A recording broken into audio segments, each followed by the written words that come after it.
Muy buenas tardes, chicas y chicos. Hoy continuamos con la resolución de la guía número 3 de líquidos, parte 1, la cual involucra la resolución de 5 ejercicios. Y antes que nada, aclararles que esta guía, la guía número 3, no tiene entrega de ejercicios. Bien.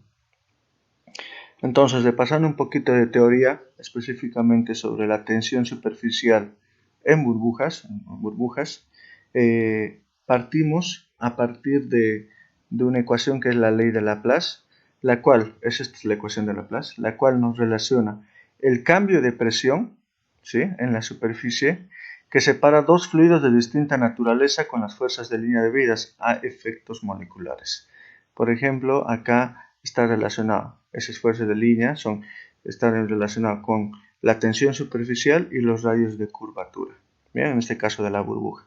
Entonces ahí podemos clasificar dos tipos de burbuja. Primero, una burbuja que tiene dos superficies.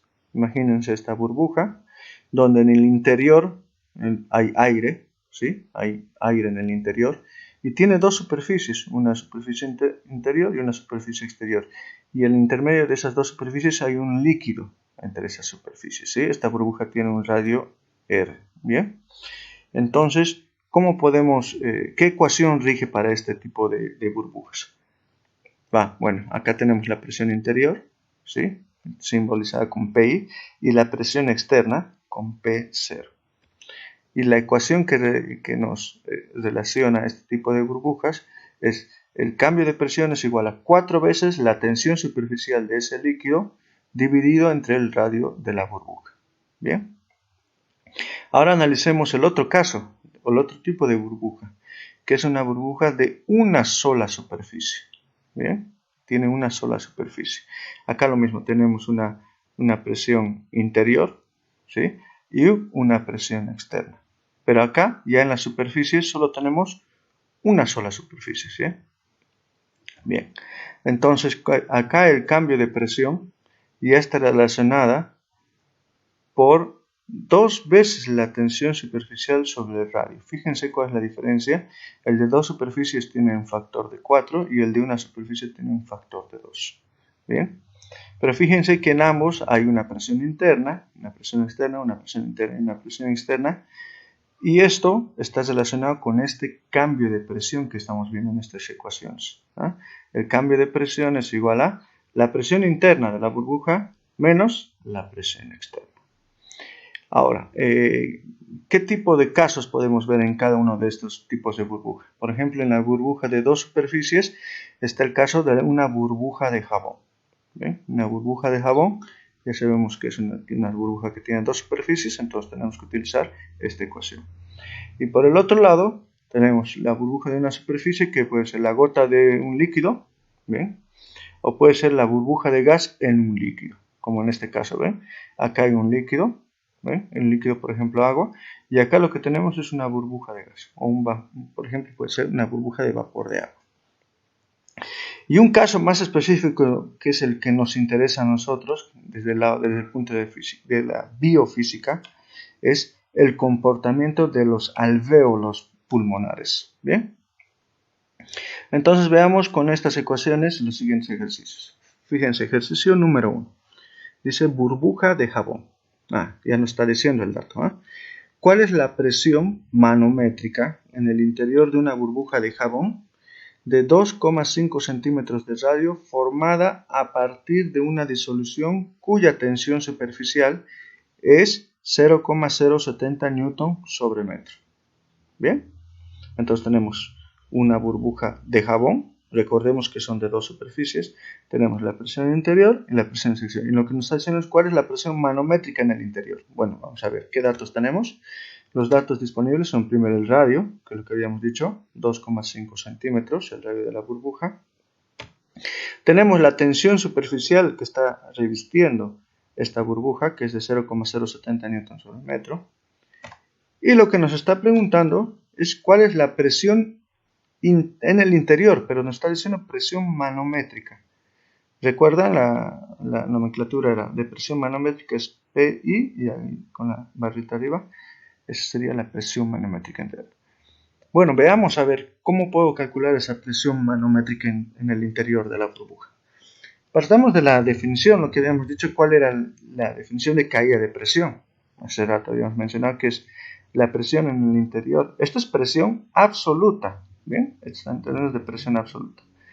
Entonces sería la presión absoluta en el interior de la burbuja menos la presión absoluta en el exterior de la burbuja. ¿Sí? Ese sería el cambio de presión. Si nosotros, por ejemplo, de acá despejamos esa presión absoluta interior, ¿bien? Acá el P0 pasaría al otro lado sumando y tendríamos esta expresión. ¿Bien? Presión en interior es igual al cambio de presión más la presión en el exterior. Y si recordamos de la teoría de fluidos, cuál es la definición de presión absoluta y cuál es su relación con la presión manométrica, vamos a encontrar esta ecuación, que la presión absoluta es igual a la presión manométrica más la presión atmosférica o de presión externa. Y si empezamos a relacionar estas dos ecuaciones, vemos, ¿sí? Acá tenemos presión externa y este PI sería P. Entonces mi cambio de presión en este caso sería equivalente a la presión manométrica. Entonces, ¿qué sería? Mi cambio de presión, ¿sí? Sería la presión manométrica de I en el interior. Perfecto. Entonces ya sé que si yo calculo el cambio de presión que hay en esta burbuja, yo puedo saber que ese es igual a la presión manométrica en el interior de la burbuja. ¿Cómo calculo ese cambio de presión? Como habíamos mencionado anteriormente en la teoría, dijimos que la burbuja de jabón es una burbuja de dos superficies. Entonces podemos utilizar esta ecuación. Y ahí, una vez que calculemos esa presión, ese cambio de presión, lo empezamos acá y ese sería directamente la presión manométrica en el interior de la burbuja. Bueno, sigamos. Entonces tenemos la ecuación. Fíjense, tensión superficial lo tenemos acá, está en unidades del sistema internacional. Lo que nos quedaría es transformar el radio que está en centímetros. Entonces ya sabemos que 100 centímetros son un metro, se simplifican centímetro con centímetro y nos queda 0,025 metros. Empezamos a reemplazar los valores, 4 por el valor de la tensión superficial dividido entre el valor del radio de la burbuja. Y obtenemos, fíjense acá, antes de ir al valor numérico, vamos a tener newton y acá abajo metro por metro, metro cuadrado. Y recordemos que newton sobre metro cuadrado es igual a unidad de presión pascal. Entonces el resultado nos va a dar, en este caso, 11,2 pascales. Veamos dos cifras significativas, entonces el resultado final de redondean las dos cifras y además sabiendo lo que habíamos hecho en el análisis anterior, que ese cambio de presión directamente sería la presión manométrica interior de la burbuja, el resultado es igual a 11 pascales. ¿Bien? Van a ver que toda la parte de esta primera parte de líquidos no hay mucha complejidad en cuanto a lo que nos están pidiendo. Es directamente identificar el tipo de ecuación que vamos a utilizar, si es una burbuja de dos superficies o de una superficie, y despejar lo que nos está pidiendo. ¿Bien? A ver, veamos el siguiente ejercicio. En ese caso es el de un alvéolo hinchado. Fíjense, acá están los alvéolos pulmonares, ¿bien? Donde dentro de estos alvéolos, estos de acá, las puntitas, se pueden suponer como si fuera una burbuja, ¿bien? Una burbuja donde tiene una presión interior, que es lo que estaría dentro, ¿no? Una presión dentro del pulmón, la presión interior y la presión externa, el P0, ¿bien? Entonces, ¿qué nos dice? ¿Cuál es la presión absoluta? Nos está diciendo absoluta en este caso. Dentro de un alvéolo hinchado hasta un radio de 0,10 milímetros. Nos está dando el radio. Si la tensión superficial del fluido que reviste los alvéolos, es de 0,065 newton sobre metro. 0,065 newton sobre metro. ¿Qué datos tenemos? Datos disponibles. Habíamos dicho el radio del alvéolo 0,10 milímetros. tenemos la tensión superficial que está revistiendo este alvéolo, 0,065 Newton sobre metro. ¿Y qué es lo que nos pide? En este caso es la presión absoluta dentro. En este caso sería PI directamente, ¿no? El valor de cuál es la presión interna dentro del alvéolo. Hacemos el mismo análisis, partimos de sabiendo que la caída de presión, ¿sí? O la diferencia de presión es igual a la presión interior menos la presión externa. Y de acá nuestra incógnita está ahí.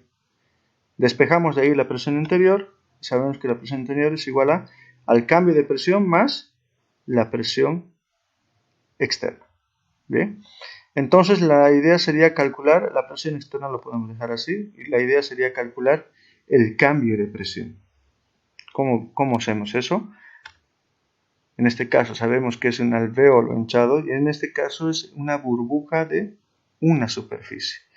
Entonces el cambio de presión es igual a 2 veces por la tensión superficial del fluido que lo reviste, ese alvéolo, dividido entre el radio del alvéolo. Bien, y de esa manera ese delta P lo reemplazamos acá y ya tenemos la presión absoluta en el interior de los alvéolos. Bueno, entonces sigamos. Tenemos ya identificada la ecuación que vamos a utilizar. Acá revisamos, la tensión superficial está en unidades del sistema internacional. El radio lo tendríamos que pasar a metros. Si yo sé que 1000 milímetros hacen un metro, acá milímetro con milímetro se van. Y tenemos el radio 0,00010 metros.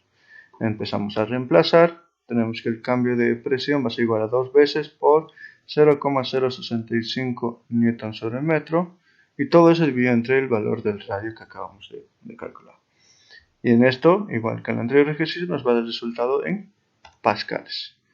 Entonces, en pascales nos va a dar 1,3 por 10 a la 3 pascales. Eso sería el cambio de presión. Bueno, eso podría ser un resultado del cambio de presión, pero ¿qué pasa si lo queremos expresar por ejemplo, en milímetros de mercurio?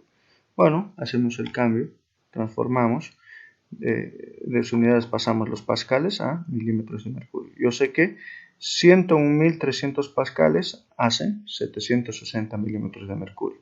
Ahí pascal con pascal se van y nos queda como resultado, manteniendo siempre las dos cifras significativas, en este caso sería 9,8 milímetros de mercurio.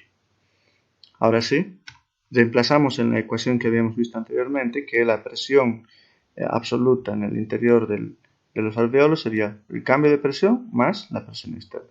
El cambio de presión, ahí acabamos de calcular 9,8 milímetros de mercurio, más el valor de la presión externa, que no lo tenemos, pero entonces podemos expresar el resultado en función de ese valor de presión externa. Entonces la presión interna, la presión absoluta en el interior sería 9,8 milímetros de mercurio más esa presión externa fuera de los alvéolos.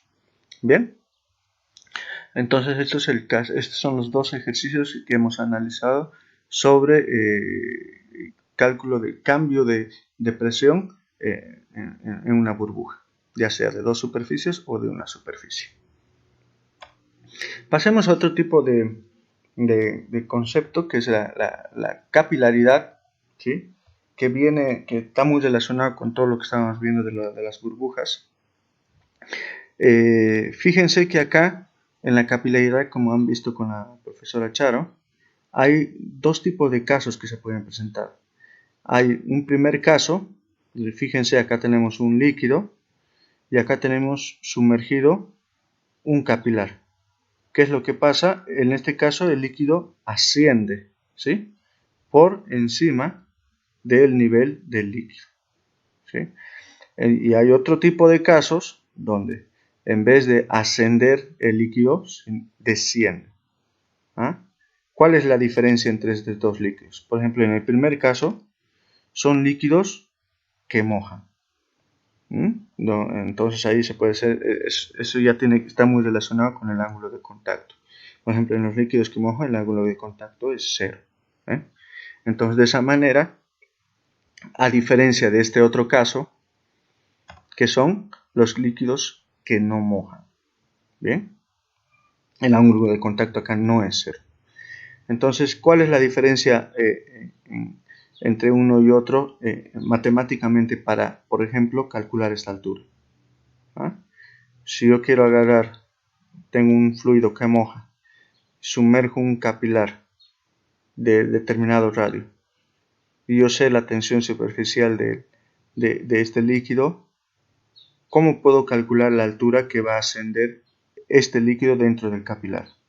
Bueno, esto también partiendo de la ecuación de Laplace, a esto que dice que la altura es igual a 2 veces la tensión superficial del líquido que moja, dividido entre la densidad de ese líquido por la gravedad por el radio del capilar. ¿Bien? Y fíjense que es positivo. ¿Por qué? Porque asciende. Y en el caso de los líquidos que no mojan, es todo lo mismo, excepto que en vez de ascender nos dice que desciende. ¿Ah? Entonces ahí el signo negativo. Bien, ¿qué casos hay? Por ejemplo, en los líquidos que mojan, que conocemos el agua, el más común, la sangre.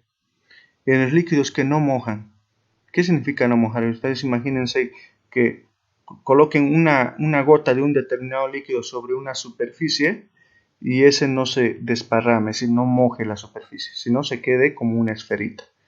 ¿Como cuál? Han debido ver alguna vez el caso del mercurio. ¿No? El mercurio, si ustedes colocan una gotita sobre una, no sé, en la superficie que quieran, van a ver que siempre va a estar una bolita. ¿Ah? Eso es porque no llega a mojar esa superficie. Entonces son los dos casos que pueden ser de líquidos que mojan y líquidos que no mojan.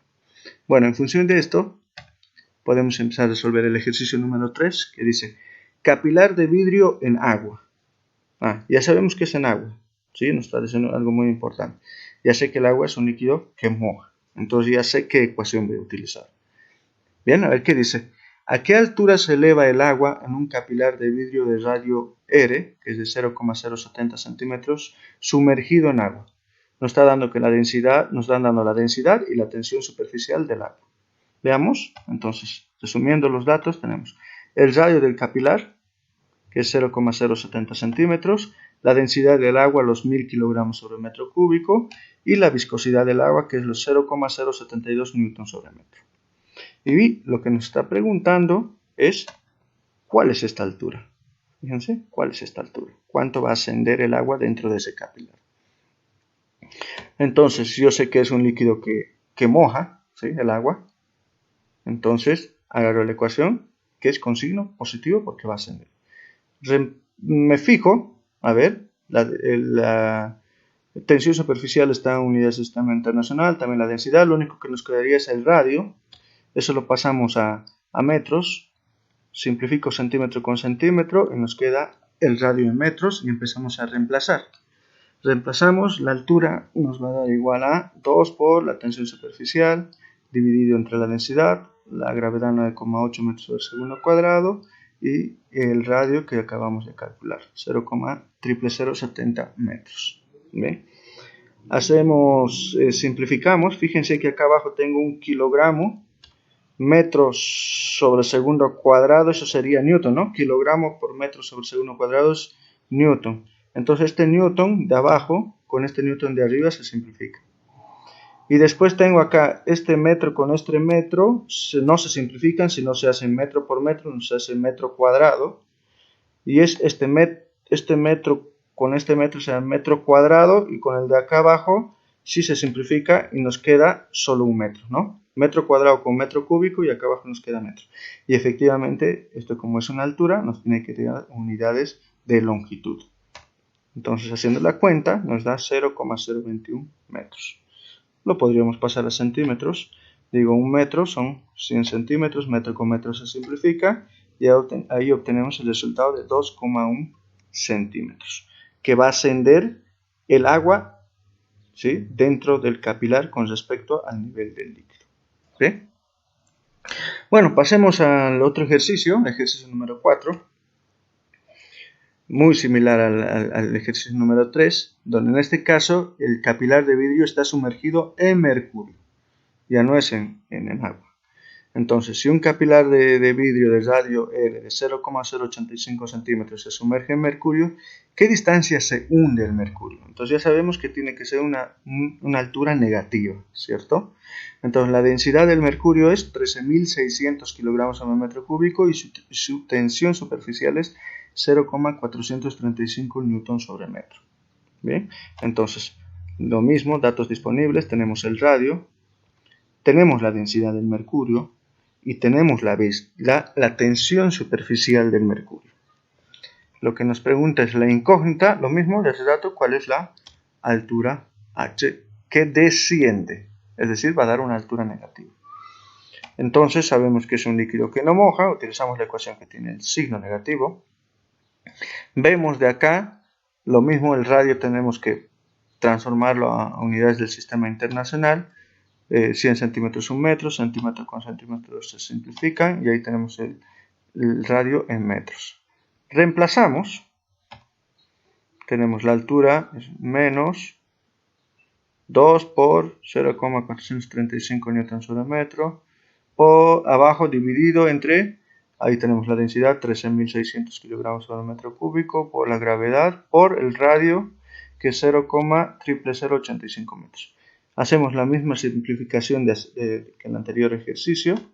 Ahí están los newtons, se van, los metros, se nos queda abajo solo un metro. Por lo tanto, el resultado nos queda menos 0,0077 metros. Bueno, lo podemos expresar también en centímetros. Un metro son 100 centímetros, se simplifican los metros y nos queda menos 0,77 centímetros. Entonces, el mercurio desciende por el nivel de mercurio, que está al exterior del capilar, desciende 0,77 centímetros. Bien. Y como último ejercicio, que es también un capilar de vidrio que está sumergido en sangre. Bien. Entonces, un vaso sanguíneo capilar posee un radio de 2,5 por 10 a la menos 6 metros. Ya nos está dando el radio. ¿Hasta qué altura puede ascender la sangre en dicho vaso si el ángulo de contacto es cero? ¿Qué es lo único que nos está diciendo que el ángulo de contacto es cero? Es que es un líquido que moja. ¿Bien? Y entonces nos está diciendo que ahí a 37 grados centígrados la densidad de la sangre es 1050 kilogramos sobre metro cúbico y su tensión superficial es 0,058 newton sobre metro. Veamos los datos disponibles. Tenemos el radio, que ahí nos decía 2,5 por 10 a la menos 6. Conocemos la densidad de la sangre y también la tensión superficial de la sangre. Y el dato que nos está pidiendo es qué altura va a ascender la sangre dentro de ese capilar. ¿Bien? Hacemos lo mismo, es un líquido que moja. Ya sabemos qué ecuación vamos a utilizar. De ahí me fijo, están justamente todos los datos que nos dan, están en el sistema internacional. Entonces directamente es reemplazar los datos. Reemplazamos 2 por la tensión superficial que es 0,058 newton sobre metro. Y todo eso dividido entre la densidad de la sangre que es 1050 kilogramos sobre metro cúbico por 9,8 metros sobre segundo cuadrado por 2,5 por 10 a la menos 6 metros que es el radio del capilar. Hacemos también lo mismo, simplificamos el newton de acá abajo, kilogramo metro al segundo cuadrado, con el newton de acá arriba. Simplificamos acá los metros cuadrados con este metro cúbico y así nos queda solo un metro. Entonces el resultado nos da que es una altura muy alta de 4,5 metros y esto debido a que el radio que tiene que tienen estos capilares es muy pequeñito. Entonces, cuanto menos radio, más chiquitito, ¿no? El tamaño del radio, es más alto la altura que va a poder ascender este líquido. Con esto hemos concluido la parte de líquidos.